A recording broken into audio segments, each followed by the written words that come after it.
Hello. ഇന്ന് രാവിലെ തന്നെ മംഗലാപുരത്തേക്ക് പോകേണ്ട ആവശ്യമുണ്ടായിരുന്നു. അങ്ങനെ പുറപ്പെട്ടു. ഉച്ചയാകുമ്പോഴേക്കും മംഗലാപുരത്തെത്തി. മഴ എന്നൊക്കെ പറഞ്ഞാൽ അയ്യോ അതിശക്തമായ മഴ. നമ്മുടെ കാസർഗോഡത്തെ കാലാവസ്ഥയേ അല്ല ഇന്ന് അവിടെ എത്തിയപ്പാടെ എല്ലാം ആകെ തകിടം മറിഞ്ഞ്. പിന്നെ റോഡൊക്കെ എന്താ പറയണ്ടേ, കാണുന്നേ ഇല്ല. വണ്ടിയൊക്കെ ഇങ്ങനെ വെള്ളം ഇങ്ങനെ പാറി പറന്ന് ഒക്കെ പോകുന്ന നല്ല കാഴ്ചകളൊക്കെ. പിന്നെ ഇന്ന് കാസർഗോഡ് കേരളത്തിലൊക്കെ എന്താ ഹോട്ടലുകളൊന്നും ഓപ്പൺ ആയില്ല. അങ്ങനെ ഉച്ചയ്ക്ക് ഭക്ഷണമേ കഴിച്ചിട്ടില്ല. അങ്ങനെ വളരെയധികം വിശന്നു.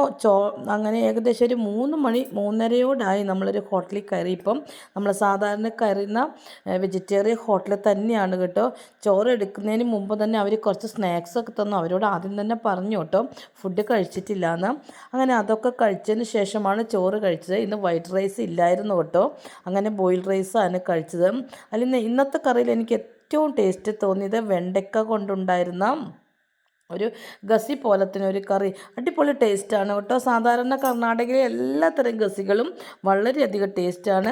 വെണ്ടയ്ക്ക നല്ല എണ്ണയ്ക്കകത്തൊക്കെ വഴറ്റിയിട്ടാണത് പാചകം ചെയ്തിരിക്കുന്നത്. നല്ല ഒന്നാന്തരം കറിയാണ് കേട്ടോ. പിന്നെ നമ്മുടെ എപ്പോഴത്തെ പോലെ തൈരൊക്കെ കൂടെ കൂട്ടി അങ്ങോട്ട് കഴിച്ചാൽ പിന്നെ അന്നത്തെ ദിവസത്തേക്കൊന്നും വേണ്ട. എന്തായാലും ഉച്ചയൂണ് വളരെ കേമായതുകൊണ്ട് വൈകുന്നേരത്തെ ചായയൊന്നും കഴിച്ചില്ല. രാത്രിയോടായി ഞങ്ങൾ തിരിച്ചു വരുമ്പം രാത്രിയിലും മഴ ഇങ്ങനെ ചന്നമ്പനം പെയ്തുകൊണ്ടേയിരുന്നു.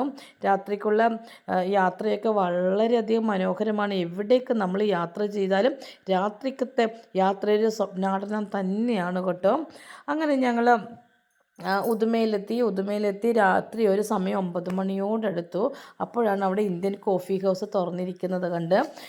അത് സംഭവം ഒരു സൊസൈറ്റിയുടെ കീഴിലാണല്ലോ, കോപ്പറേറ്റീവ് ആയതുകൊണ്ട് അവർക്ക് ഇന്ന് അവധിയൊന്നുമില്ല. അങ്ങനെ അവിടെ കയറി.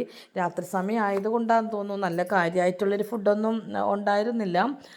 അങ്ങനെ ഞങ്ങൾ ഫ്രൈഡ് റൈസാണ് ഓർഡർ ചെയ്തിരിക്കുന്നത്. ഫ്രൈഡ് റൈസ് അങ്ങനെ വലിയ ടേസ്റ്റൊന്നും പറയാനില്ല. വിശക്കുമ്പോൾ കഴിക്കാം, അത്ര മാത്രമേ ഉള്ളൂ. ഓരോ ഫ്രൈഡ് റൈസും വാങ്ങിച്ചു. പിന്നെ ലെമൺ ടീയും വാങ്ങിച്ചു. അതും ഇങ്ങനെ കുറച്ച് നമ്മൾ കഴിച്ചു. കാരണം ഇന്നത്തെ ഉച്ചക്കത്തെ ഫുഡ് കഴിച്ചതിന് ശേഷം ഒരു ചായയൊന്നും കഴിക്കാത്തതുകൊണ്ട് വളരെയധികം ക്ഷീണവുമായിരുന്നു കേട്ടോ.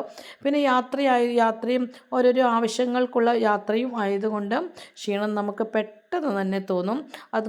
അതൊക്കെ കഴിച്ചതിന് ശേഷം നമ്മൾ വീട്ടിലോട്ട് മകന് വേണ്ടി ഓരോ പാർസലും വാങ്ങിച്ചു. എന്തായാലും ഇനി വീട്ടിൽ വന്നിരുന്നിട്ട് പാചകം ചെയ്യാൻ ബുദ്ധിമുട്ടാണ്. കാരണം കുറേ സമയം നമ്മളിങ്ങനെ ഇരുന്ന് യാത്ര ചെയ്താൽ നമുക്ക് പിന്നെ എല്ലാത്തിലും ഒരു മടുപ്പാണ്. നിങ്ങൾക്കൊക്കെ ഇങ്ങനെയാണോ? ഞാൻ എൻ്റെ കാര്യമാണ് സംസാരിച്ചിരിക്കുന്നത്. ആർക്കെങ്കിലും ഇങ്ങനെയൊക്കെ ഉണ്ടോ? യാത്ര ചെയ്തു വന്നാൽ വീട്ടിൽ വന്നാൽ പെട്ടെന്ന് ജോലി ചെയ്യാൻ മടിയുണ്ടോ?